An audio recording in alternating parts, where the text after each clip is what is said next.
ہم اس شخص کو مارتے ہیں جو ہمیں مرنے سے بچانے کی کوشش کرتا ہے۔ ہم اس کے ہاتھ توڑ دیتے ہیں جو ہمارے اپنوں کی ٹوٹی ہوئی ہڈیاں جوڑتا ہے۔ پاکستان کے اسپتالوں میں ہر گزرتے دن کے ساتھ ایک خطرناک ٹرینڈ بڑھ رہا ہے: ڈاکٹروں پر تشدد۔ آج کی ڈائری ایک ایسے نوجوان میڈیکل افسر کی ہے جس نے اپنی جان خطرے میں ڈال کر ایک مریض کو بچانے کی کوشش کی، لیکن بدلے میں اسے وہ ملا جس کا اس نے خواب میں بھی نہیں سوچا تھا۔ ایک رات ایمرجنسی میں ایک ایسا مریض لایا گیا جو پہلے ہی دم توڑ چکا تھا۔ ڈاکٹر نے چیک کیا اور بہت ادب سے لواحقین کو بتایا کہ آپ دیر سے آئے ہیں، یہ اب اس دنیا میں نہیں رہے۔ بس اتنا کہنا تھا کہ وارڈ میدان جنگ بن گیا۔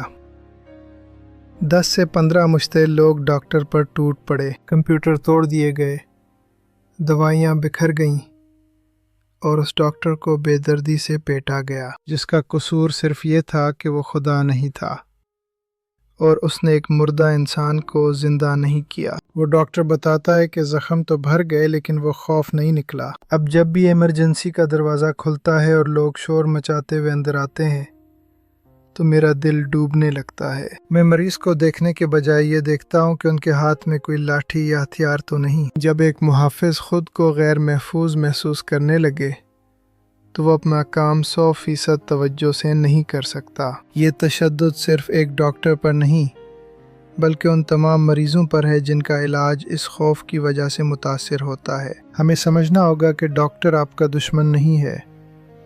ہسپتال میں وسائل کی کمی، آکسیجن کا نہ ہونا یا بیڈز کا کم ہونا حکومت کا مسئلہ ہے، اس ڈاکٹر کا نہیں جو وہاں 24 گھنٹے سے ڈیوٹی کر رہا ہے۔ غم میں انسان آپے سے باہر ہو جاتا ہے، یہ مانا، لیکن اس غم کا بدلہ اس شخص سے لینا کہاں کی انسانیت ہے۔ دوستو، اگر ہم چاہتے ہیں کہ ہمارے بہترین دماغ ملک چھوڑ کر نہ جائیں تو ہمیں انہیں وہ عزت دینی ہوگی جس کے وہ حقدار ہیں۔ ہسپتال علاج کی جگہ ہے، لڑائی کا اکھاڑا نہیں۔ اگلی بار اسپتال جائیں تو یاد رکھیں وہاں موجود ڈاکٹر کسی کا بیٹا، کسی کا بھائی اور کسی کا باپ بھی ہے۔ اسے اپنا کام سکون سے کرنے دیں تاکہ وہ آپ کے پیاروں کی جان بچا سکے۔ کیا آپ نے کبھی کسی اسپتال میں ایسا منظر دیکھا ہے؟